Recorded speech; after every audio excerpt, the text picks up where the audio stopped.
Guys, इस chapter को शुरू करने से पहले मैं आप लोगों से बताता चलूं, मैं जो ऑलरेडी एक और मानवा एक्सप्लेन कर रहा हूँ जिसका नाम है the boy became demon for save his mom. और इस मानवा का मैं सिर्फ एक ही चैप्टर एक्सप्लेन कर पाया हूँ क्योंकि गाइस इस मानवा का सिर्फ 3 ही चैप्टर अभी तक लॉन्च हुए हैं जो कि मैं ऑलरेडी एक्सप्लेन कर चुका हूँ। लेकिन जैसे इसका और भी चैप्टर रिलीज होगा मैं उसे आप लोगों के लिए एक्सप्लेन कर दूंगा। सो आई होप आप लोगों ने चैनल को सब्सक्राइब करके रखे हो।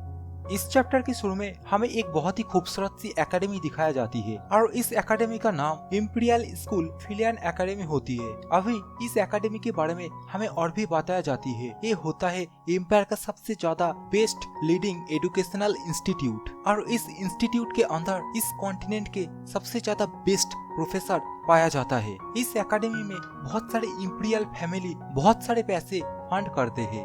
बेस्ट प्रोफेसर एंड बहुत सारे पैसों के साथ ये जो एजुकेशनल एकेडमी है ये हमें बहुत ही ज्यादा फाइनेस्ट एजुकेशन प्रोवाइड करता है और इस जगह का जो स्टेटस है वो बहुत ही ज्यादा हाई है। इसी के साथ ही हमें एकेडमी के अंदर रहने वाले बहुत ही हाई वैल्यू पर्सन दिखाया जाता है जिनमें से तो एक होता है हमारा ग्रैंड कमांडर आदिशान। इसी के साथ ही एक स्वॉर्ड मास्टर जिसका नाम होता है सोल ली फैन। हमें एक और बंदे के बारे में बताया जाता है जो होता है सबसे ज्यादा घटिया एक क्रिमिनल द विंटर विच। इसी के साथ ही सीन चेंज होता है, हमें रोनैन को दिखाया जाता है जो कि अपने पीछे बैग लेके जंगल में कहीं जा रहा था। इसी के साथ ही वो अपने मन में सोचने लगता है कमांडर आदिशान के बारे में क्योंकि कमांडर आदिशान ने उसे फ्यूचर में मतलब जब बैटल हुए थे ना जायंट आहुति के साथ तब उसे जो कुछ भी बताया था उन सभी के बारे में रोनैन सोचने लगता है। रोनैन अपनी बहन के बारे में भी सोचने लगता है। वो बोलता है मेरी बहन एकेडमी की बात सुन के मेरी बहन कितना ज्यादा खुश हो गई थी। मेरी जो कामयाबी है मेरा जो पावर है मैं मेरी बहन को एक दिन जरूर दिखाऊंगी। इसी के साथ ही रोनैन एक जगह पे रुक जाता है और हमें दिखाया जाता है रोनैन के सामने वही लड़की एशेल। रोनैन अभी उस लड़की को देखते हुए बोलता है अरे यार देखो तो यार कौन आया है। एशेल भी बोलती है रोनैन तुमने ही तो बताया था अगर मैं नहीं आया तो तुम मेरा पीछा कभी भी नहीं छोड़ने वाले हो। इसी के साथ ही रोनैन एशेल से बोलता है अरे छोड़ो ये सारी बातें, ऐसे भी आज रात बहुत ही ज्यादा हम दोनों बिजी होने वाले हैं। जो कि सुनने के बाद वो लड़की थोड़ा सा घबरा जाती है। रोनैन अपने पीठ से उसका जो बैग है उसे निकाल देती है। इसी के साथ ही रोनैन एशेल से बोलने लगती है चलो आज हम कुछ टेस्ट करने वाले हैं। जिसे कि सुनने के बाद एशेल भी बोलती है टेस्ट, सडनली तुम ये क्या बोल रहे हो रोनैन। तभी रोनैन बोलता है तुम्हारा जो टेलीकिनेसिस पावर है ना वो तुम मेरे ऊपर यूज करो, तुम मुझे जितना ऊपर हो सके उतना ऊपर उठाने की कोशिश करो। एशेल भी रोनैन से बोलने लगती है टेलीकिनेसिस, अचानक से टेलीकिनेसिस कहाँ से आया,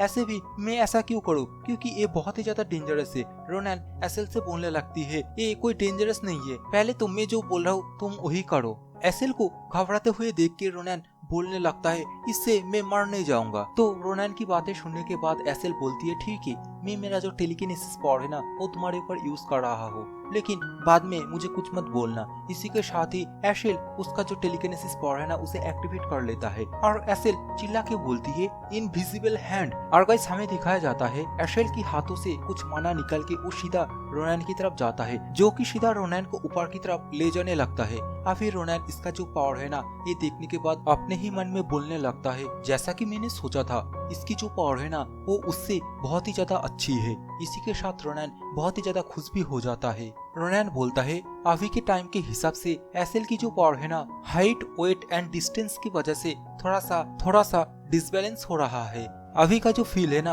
ये बहुत हद तक सिमिलर है जब मैं उस जायंट आहुति के साथ फाइट कर रहा था तब मेरे साथ बहुत सारे मेज थे और ये लोग भी मुझे अपने टेलीकिनेसिस पावर के माध्यम से जायंट आहुति के साथ फाइट करने में हेल्प करे थे। ऐसे भी टेलीकिनेसिस एक बहुत ही ज्यादा रेयर एबिलिटी है। मुझे लगता है ये जो है ना ये आगे जाके मेरे बहुत ही ज्यादा काम में हेल्प करने वाली है। इसी के साथ ही हमें एशेल की तरफ भी दिखाया जाती है जो कि पूरी तरीके से एग्जॉस्ट हो चुकी थी। वो रोनैन से बोलती है रोनैन अब मेरे लिए ये ट्विंकल यूज करना बहुत ही ज्यादा डिफिकल्ट होते जा रहा है, क्या तुम नीचे आ सकते हो।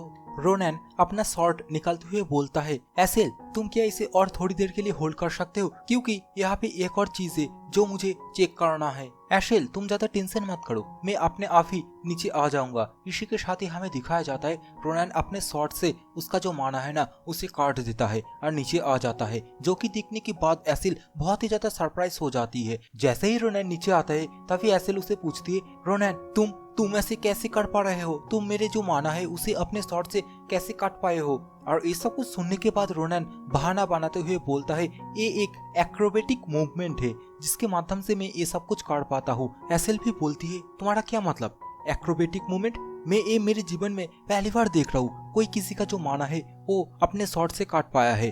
तो एशेल उसके सिर पे एक मुक्का लगाते हुए बोलता है, अरे तुम भूल जाओ ये सब कुछ बातें। अभी रोनैन अपना बैग उठाते हुए बोलता है, एशेल तुम इस टेस्ट में पास हो चुके हो। इसी के साथ ही रोनैन अपने पास से एक बैग एशेल की तरफ फेंक के मारता है और बोलता है, जल्दी करो, आज रात खत्म होने से पहले ही हमें और भी कुछ काम करना है। एशेल भी रोनैन से पूछती है, इस लेट नाइट में हम क्या करने वाले हैं? एशेल बोलती है, लेट नाइट? अभी तो देखो, अभी तो बस शुरुआत है। आज की रात मेरे बायोग्राफी का फर्स्ट पेज बनने वाला है।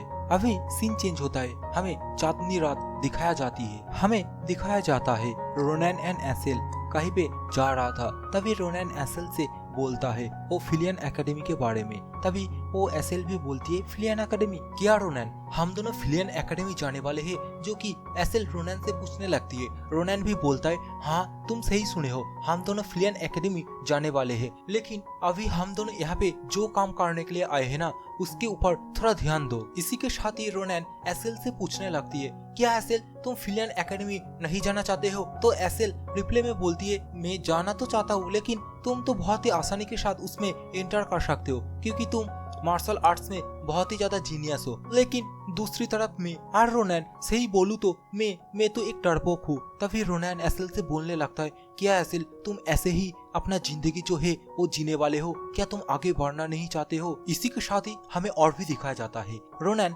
एशेल को पोक करते हुए बोलता है, एशेल तुम दिन ब दिन एक क्राई बेबी बनते जा रहे हो, और सही बोले तो तुम एक लूजर ही हो और लूजर ही रहोगे। और ये सारी बातें सीधा एशेल के दिल पे जाके लगता है, जो कि देखने में बहुत ही ज्यादा फनी भी होता है। अभी हमारा रोनैन सीरियस होते हुए एशेल से बोलता है, एशेल तुम्हें क्या पता है टाइम कभी भी किसी के लिए नहीं रुकता है। टाइम के साथ साथ तुम्हें भी चेंज होना होगा, नहीं तो तुम भी एक दिन रिग्रेट फील करोगी। और अपने मन में बोलता है, जो कि मैंने किया था उस बैटल टाइम में। इसी के साथ ही रोनैन एशेल के कंधे पे हाथ रखते हुए बोलता है, तो एशेल तुमने क्या सोचा है? क्या तुम अपना माइंड चेंज करे हो? क्या तुम मेरे साथ आना चाहती हो? इसी के साथ ही एशेल भी रोनैन से बोलती है, हाँ मैंने अपना माइंड चेंज कर लिया है, मैं भी तुम्हारे साथ ही उस एकेडमी में ज्वाइन होंगी। और गाइस ये बात सुनते ही हमें रोनैन को दिखाया जाता है, जो कि एक बहुत ही क्रीपी से स्माइल देता है और अपने ही मन में बोलता है, बकरी फंस गई। सीन चेंज होता है और हमें जंगल के अंदर का सीन दिखाया जाता है। सामने की तरफ कुछ देख के एशेल बहुत ही ज्यादा डर जाती है, क्योंकि सामने की तरफ हमें बहुत सारे गॉब्लिन दिखाया जाता है। और ये सारे गॉब्लिन देखने के बाद एशेल रोनैन से बोलती है, क्या हम इसे अपना फर्स्ट शिकार बनाने वाले हैं? इसी के साथ ही हमें दिखाया जाता है एशेल बहुत ही ज्यादा घबरा जाती है। और अभी रोनैन एशेल से बोलता है, हाँ इसी आज हम फर्स्ट शिकार बनाने वाले हैं। और ये सुनने के बाद एशेल और भी ज्यादा घबरा जाती है। वो बोलता है, रोनैन यहाँ पे कोई नॉर्मल गॉब्लिन नहीं है, गॉब्लिन के साथ साथ ही उसका लीडर भी है, क्या हम सच में ये गलती करने वाले हैं? तभी रोनैन एशेल से बोलता है, हाँ ऑफ कोर्स, तुम्हारा जो स्किल है ना उसे बाहर ले आने के लिए मुझे ये सबसे ज्यादा बेस्ट ओपोनेंट लगा। तुम क्या सोचते हो एशेल, ये अच्छी नहीं है? इसी के साथ ही हमें एशेल को भी दिखाया जाती है, जो कि बहुत ही ज्यादा घबरा जाती है। अभी रोनैन डराते हुए उसे बोलता है, क्या एशेल, क्या अभी हमें स्टार्ट करना नहीं चाहिए? और गाइस इसी के साथ हमारे सामने जो गॉब्लिन दिखाया जाता है ना, इसके बारे में हमें बताया जाता है, ये जो गॉब्लिन है ना इसका नाम होता है लूना गॉब्लिन। एक प्रकार से ये जो गॉब्लिन है एक म्यूटेंट गॉब्लिन है, और ये जो गॉब्लिन है ना ये सिर्फ यही जगह पे पाया जाता है। बेसिकली ये सारे गॉब्लिनों का बॉडी येलो कलर ही होती है, और इसका जो शक्ल है बहुत ही बदसूरत भी होती है, जो बाकी गॉब्लिन से इन लोगों को बहुत ही ज्यादा अलग बनाता है। लेकिन सबसे ज्यादा मजेदार बात है इन लूना गॉब्लिनों के अंदर, ये लोग ना गोल्ड एंड सिल्वर के पीछे बहुत ही ज्यादा पागल है। इसीलिए ये गॉब्लिन जो भी मर्चेंट, जो भी बिजनेसमैन यहाँ से गुजरते हैं ना, उन लोगों के ऊपर अटैक करके उन लोगों से जो भी सोना गोल्ड जो भी मिलता है सब कुछ लूट लेता है। एंड जब पूनम की रात होती है तब ये लोग उसी गोल्ड चांदी से अपना फेस्टिवल मनाता है। इसी के साथ ही सीन चेंज होके हमें रोनैन की तरफ दिखाया जाता है, जो कि बहुत ही खुश होते हुए बोलता है, आज रात में इन सभी का जो ट्रेजर है उसे मैं आज लूटने वाला हूँ। और रोनैन के साइड में एसेल घबराते हुए बोलती है, क्या क्या तुम मुझे इसीलिए यहाँ पे लेके आई हो? तो रोनैन भी बोलते है, हाँ, और किस लिए? अभी एसेल बोलती है, मैंने कभी नहीं सुना था ये जो गॉब्लिन है ये ट्रेजर कलेक्ट करके अपना फेस्टिवल मनाता है। गाइस, इसी के साथ ही हमें रोनैन को दिखाया जाता है, जो कि एसेल के साइड में अपना बैग ओपन कर रहा था और पलक झपकते ही एसेल को पकड़ लेती है और बोलता है, तुम अपना मैजिक यूज करो। ऐसे भी ये लोग अभी सो रहा है, इन लोगों को कुछ भी पता नहीं चलेगा। तुम अपना मैजिक यूज करके इन लोगों का जो ट्रेजर है ना वो वहाँ से उठा के मेरे बैग के अंदर डालो। तुम क्या सोचते हो एसेल, ये बहुत ही ज्यादा आसान है ना? तभी एसेल बोलती है, ये सुनने में आसान नहीं लग रहा है, क्या होगा अगर मैं कोई मिस्टेक कर दूं और ये जो गॉब्लिन है ये जाग जाए तो? एसेल को डराते हुए रोनैन बोलता है, हाँ, ये लोग अगर जाग जाए तो ये लोग हमें कच्चा ही खा जाएगा। और ये बात सुनने के साथ ही एसेल बोलता है, तो हम यहाँ पे क्या कर रहे हैं, चलो हम यहाँ से जल्दी से चले जाते हैं। अच्छे से सुनो एसेल, अगर तुम्हें फिलियन एकेडमी में ज्वाइन होना है तो तुम्हें दो चीज चाहिए। पहला है पैसा, क्योंकि फिलियन एकेडमी का जो ट्यूशन फीस है वो बहुत ही ज्यादा हाई है, जिसके लिए तुम्हें बहुत सारे पैसा चाहिए ही चाहिए। और दूसरा जो सबसे ज्यादा इम्पोर्टेंट चीज है वो है प्रैक्टिकल एक्सपीरियंस। और सही बोलूं तो जीरो एक्सपीरियंस के साथ तुम कभी भी फिलियन एकेडमी के अंदर ज्वाइन ही नहीं हो पाओगे।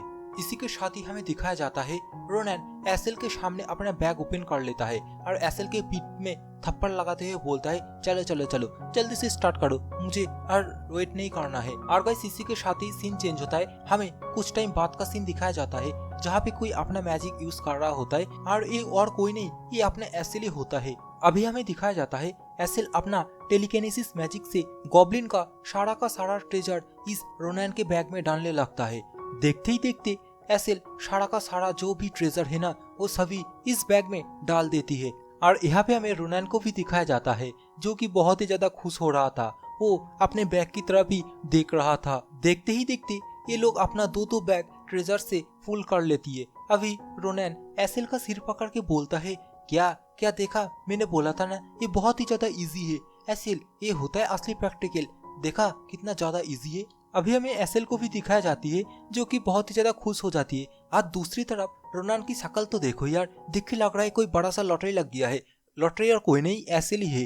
रोनैन अभी अपने मन में बोलता है, आखिरकार मुझे ऐसा कोई मिल गया जो कि आने वाले टाइम में मुझे बहुत ही ज्यादा हेल्प करने वाले है। अभी सीन चेंज होता है, हमें जंगलों के अंदर एक बर्ड दिखा जाता है जिसके पीछे तो बांधा लगा हुआ होता है। अभी इस बर्ड के साथ ये बंदे लोग भी इन लोगों की तरफ ही दौड़ के आ रहा था और हमें दिखाया जाता है वो दोनों बंदे की आवाज से ये जो गॉब्लिन है ना ये लोग जाग जाते हैं। और ये गॉब्लिन जैसे ही जागता है हमें दिखाया जाता है ये लोग जब सामने देखता है इन लोग का जो ट्रेजर है वो गायब है, तो ये लोग आपस में पूछने लगता है, क्या हुआ, ट्रेजर कहाँ है, क्या यहाँ पे कोई चोर है, चोर को जल्दी से ढूंढो, हमें हमारा ट्रेजर चाहिए। तभी उन लोग का ध्यान ना हमारे रोनैन के ऊपर पड़ता है और रोनैन और एसेल को देख के गॉब्लिन भी समझ जाती है इन लोग के पास ही हमारा ट्रेजर है। इसी के साथ हमें दिखाया जाता है सभी के सभी गॉब्लिन मिलके एसेल एंड रोनैन के ऊपर अटैक करने के लिए जा रहा होता है, जिसे देखने के बाद गाइस आप लोग तो एसेल का चेहरा देख ही सकते हो। रोनैन बोलता है, मैंने जैसा सोचा था ये सब कुछ ऐसे ही शांति से नहीं होने वाला है।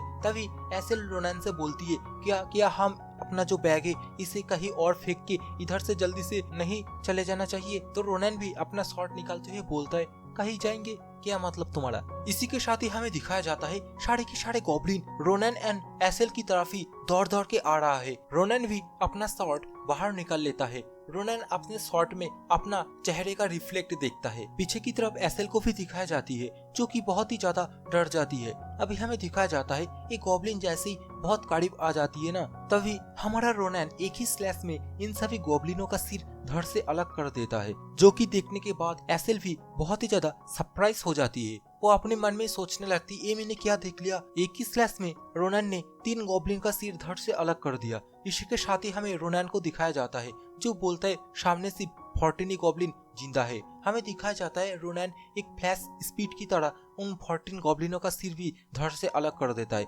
जो कि देखने के बाद एसेल और भी ज्यादा शॉक हो जाती है। हमें दिखाया जाता है रोनैन को, जो कि सारे के सारे गॉब्लिन को मार के एक गॉब्लिन के शरीर के ऊपर अपना पैर रख के उधर ही खड़ा था एक आइकॉनिक पोज के साथ। और बेचारा एसेल वो तो पहले से ही बहुत ही ज्यादा घबराई हुई थी। अभी रोनैन एसेल से बोलता है, क्या एसेल तुम सिर्फ ऐसे ही खड़े रहोगे? क्या क्या तुम कुछ नहीं करने वाले हो? एसेल भी बोलती है कि मुझे माफ करना, मैं तुम्हारी कोई हेल्प नहीं कर पाई। तभी रोनैन एसेल से बोलती है, अरे तुम जल्दी से वो बैग पैक कर लो, हमें जल्दी से घर भी तो जाना है। अभी सीन चेंज होता है, हमें दिखाया जाता है एसेल एंड रोनैन सारा का सारा ट्रेजर लूट के यहाँ से जाने लगता है। हमें दिखाया जाता है ट्रेजर की वेट की वजह से रोनैन की सोल्जर भी दर्द होने लगता है। इसी टाइम पे हमें एसेल एंड रोनैन की पीछे की तरफ दिखाया जाता है। हमें दिखाया जाता है एक बंदा इन दोनों के ऊपर अटैक करने की कोशिश कर रही है। अभी पीछे से वो बंदा अटैक भी कर देता है, जो कि सीधा एसेल की तरफ ही जा रहा था। सही टाइम पे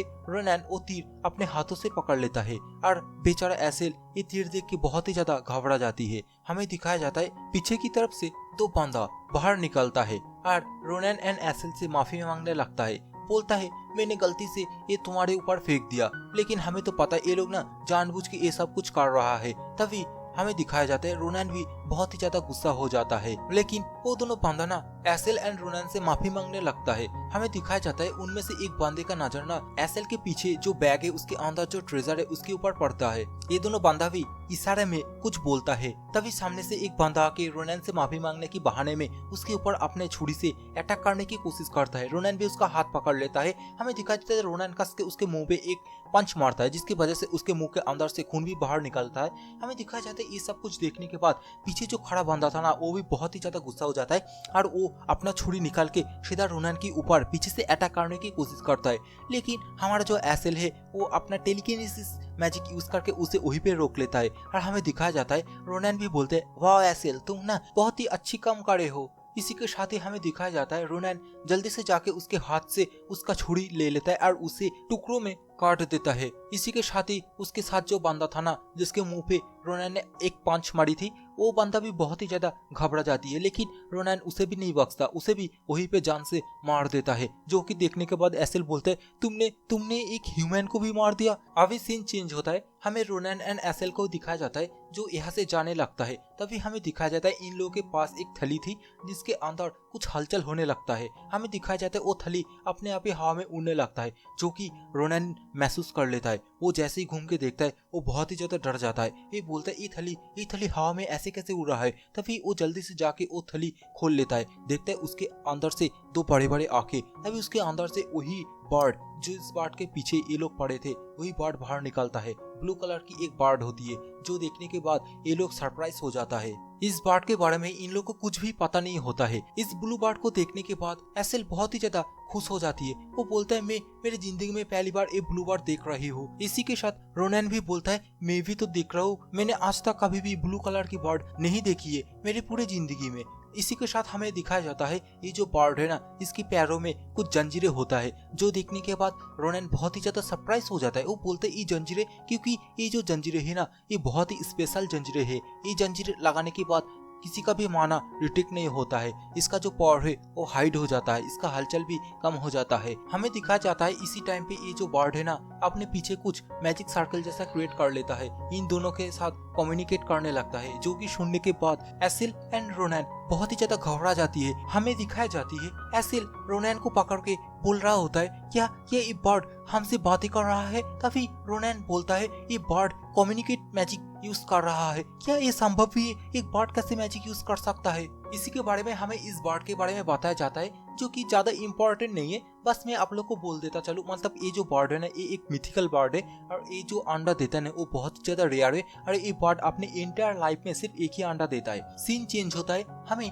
एसेल को दिखाई जाती है एसेल इस बर्ड को देखने के बाद बहुत ही ज्यादा पिघल गई होती है और इसी के साथ ही रोनैन अपना शॉट बाहर निकाल के एक ही स्लैश में इस बर्ड के पैरों में जो जंजीरें थी उसे काट देता है। ये ब्लू कलर की बर्ड अभी पूरी तरीके से फ्री हो जाती है। हमें दिखाया जाता है ये बर्ड भी अभी रोनैन को पसंद करने लगी है। हमें दिखाया जाता है ये बर्ड पीछे घूम के अपना पिछवाड़ा रोनैन की मुंह के सामने कर लेती है, जो कि देखने के बाद रोनैन बहुत ही ज्यादा सरप्राइज हो जाती है। वो बोलते है, क्या ये बर्ड अपना पिछवाड़ा मुझे दिखा रही है? तभी एसेल उसे बोलती है, अरे बुद्धू ऐसे नहीं है, ये बर्ड तुम्हें अपना एक फेदर देना चाहता है, तुम जल्दी से इसके पीछे से एक फेदर उठा लो। जैसे ही रोनैन इसके पीछे से एक फेदर लेता है तभी दिखाया जाता है ये बर्ड बहुत ही फास्ट इसके सामने से चला जाता है, जो कि देखने के बाद रोनैन बोलता है क्या ये बर्ड इतना तेजी से भी उड़ सकता है। और गाइस यही पे हो जाता है हमारा ये वाला सीन कट। हमें 3 दिन के बाद का सीन दिखाया जाता है जहाँ पे रोनैन अपना जो भी लुटा हुआ सामान है ना वो सब कुछ एक मर्चेंट के पास लेके आई होती है। हमें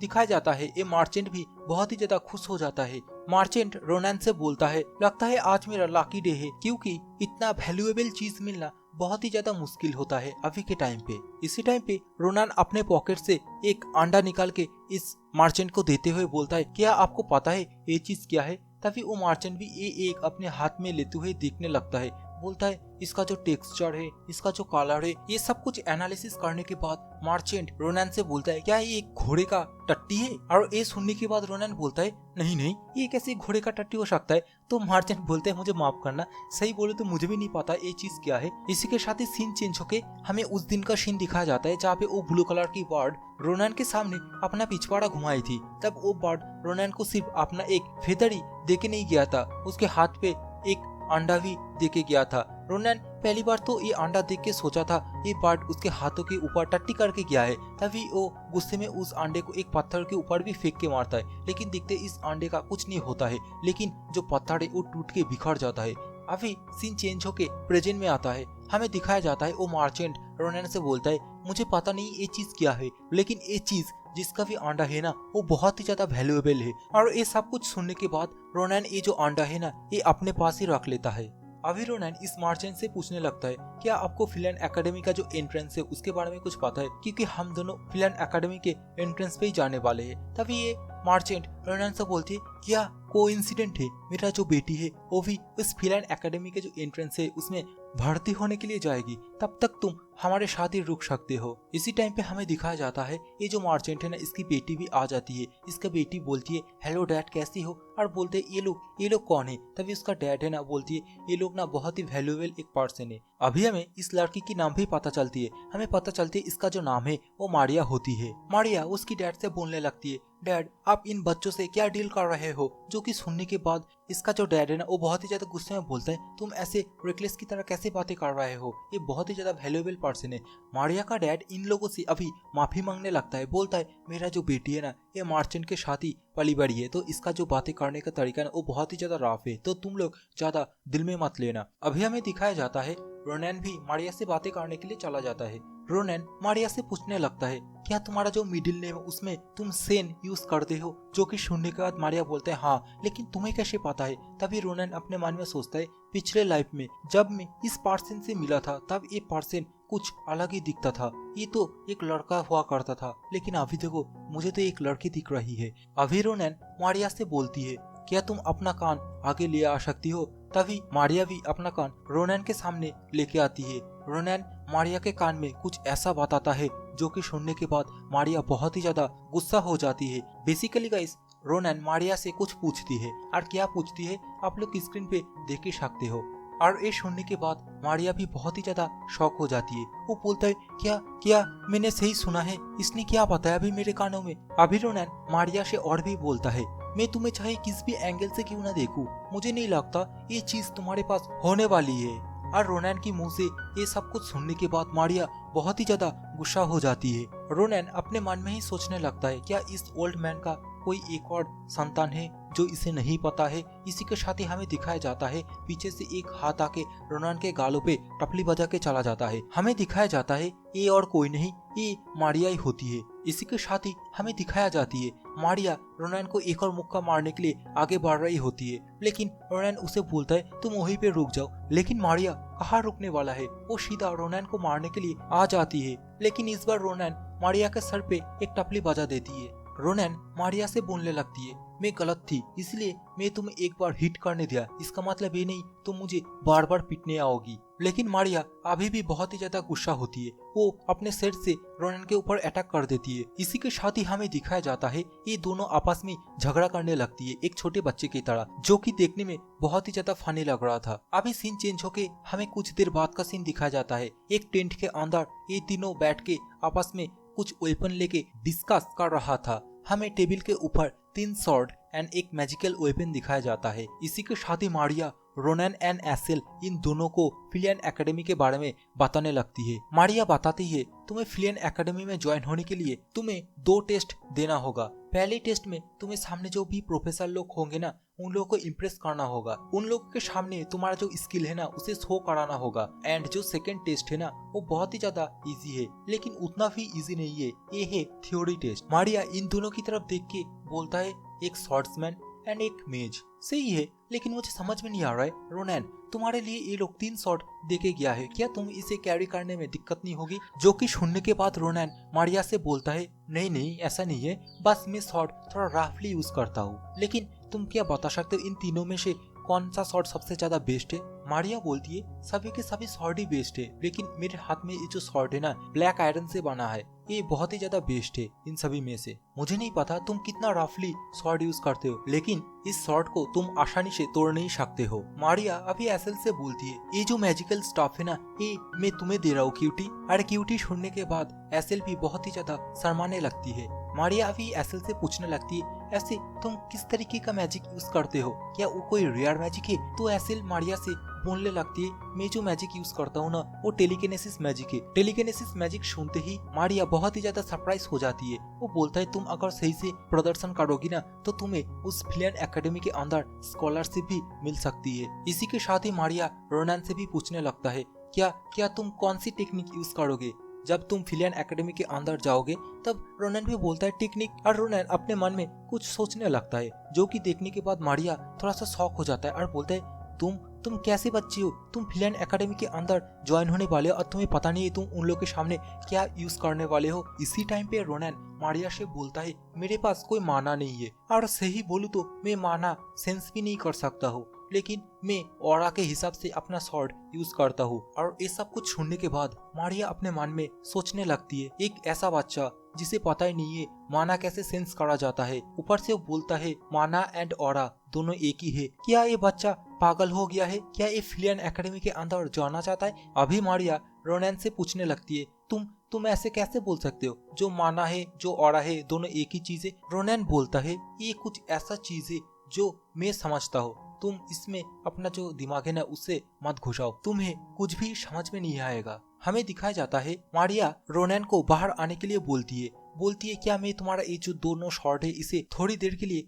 उधार ले सकती हो, क्योंकि मेरा जो शॉर्ट है ना वो ब्लैक स्मिथ के पास है। रोनैन अभी गुस्सा दिखाते हुए मारिया से बोलता है क्या होगा अगर मेरा जो शॉर्ट है ये खराब हो गई तो? तभी मारिया उसे बोलती है ये खराब होने से पहले ही ये काम हो जाएगा, लेकिन तुम टेंशन मत लो, ये अगर खराब हो गए ना तो मैं तुम्हें इसका 2 गुना पैसा दूंगा, नहीं 3 गुना पैसा दूंगा, अब तो तुम बाहर आ जाओ। और इसी के साथ ही मारिया अपना एटीट्यूड चेंज करते हुए बोलती है अब बातें करना बंद करो, तुम मेरे पीछे पीछे आओ, आज मैं तुम्हें कुछ ट्रेनिंग देने वाली हूँ।